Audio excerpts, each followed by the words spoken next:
Good morning friends. పొద్దున్నే 5 o'clock అయింది. ఇప్పుడు మా అక్షయ నిద్రపోతుందని నేనే వీడియో తీస్తున్నా. చూసారా, రెడీ చేసుకున్న బీరకాయ కూర.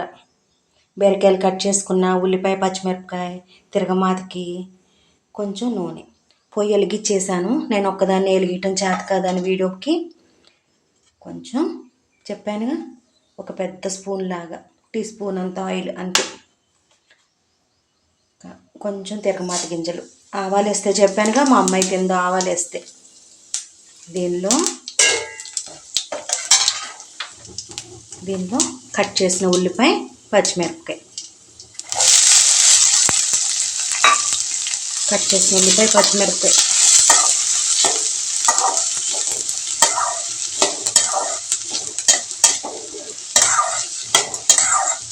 ఇలా కొంచెం అలా తిప్పుకోగానే కట్ చేసిన చెక్కు తీసిన బీరకాయ ముక్కలు,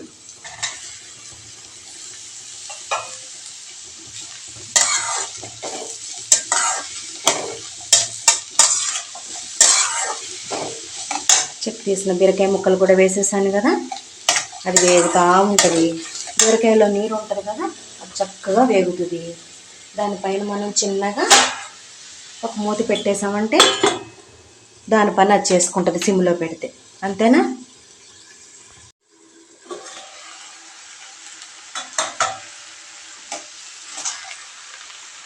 చూసారా, ఒక్క చిన్న టీ స్పూన్ అంత ఆయిల్ వేసా, చక్కగా సరిపోయింది.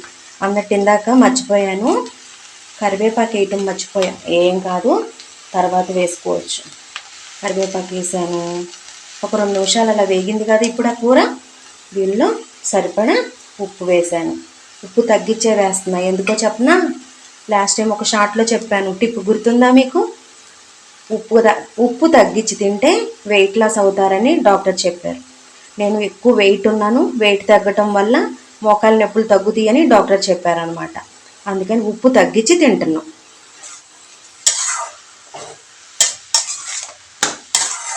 సరేనా? ఉప్పు కూడా వేసాం కాబట్టి అయిపోయింది. మూత పెట్టి ఒక 5 minutes తర్వాత మళ్ళీ తిప్పి చూసుకుంటూ ఉంటాను. ఆ బీరకాయలో నీరే సరిపోయిద్ది. కొంచెం నూనె చాలండి, ఎక్కువ నూనె వద్దు. బీరకాయలో వాటర్ ఉంటుంది కదా, ఆ వాటర్తోనే వేగిపోయిద్ది, ఉడికిపోయిద్ది. మూత పెట్టంగా మగ్గిపోయిద్ది. ఓకేనా? 5 minutesకి తొందరగా అయిపోయిద్ది. బీరకాయలో వాటర్ వల్ల చిన్నగా 1 స్పూన్ ఆయిల్ ఉన్నా సరిపోయిద్ది. ఎక్కువ ఆయిల్ వేయకుండా సరిపోయిద్ది. చక్కగా అదే ఉడికిపోతుంది. మూత పెట్టేద్దాం.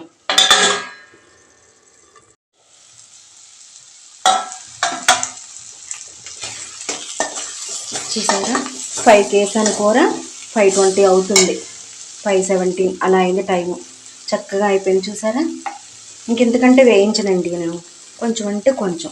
పచ్చిమిరపకాయలు వేసాక 2, ఈ కారం సరిపోయిద్ది.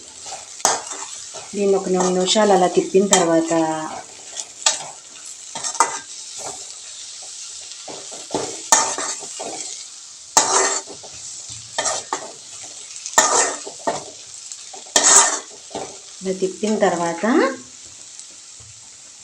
ఒక గ్లాస్ పాలు పోసేస్తాను.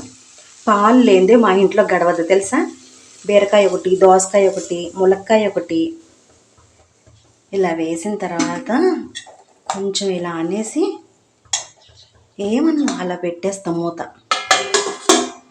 అదే చక్కగా గ్రేవీగా తయారైపోయింది. చూసారా, నూనె తేలింది. బీరకాయ పాలు పోసి వండాను, ఎంత బాగుందో. చక్కగా పొయ్యి కట్టేశాను.